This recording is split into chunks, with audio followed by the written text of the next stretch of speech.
I appreciate it. Yeah, no.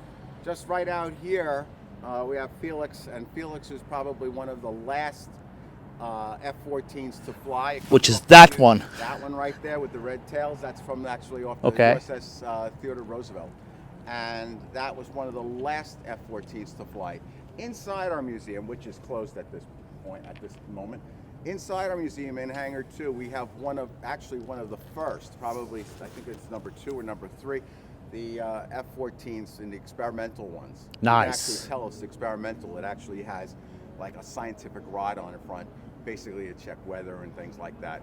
So that it's a very interesting one as well. We also have inside an A6 Intruder, A10 Thunderbolt or Warthog made by Wow. Republic Aviation, and probably over 70 other historic aircraft in our regular museum. Nice. What's the ticket price point if you know? Ticket price is $18 for adults, $16 for children and senior citizens.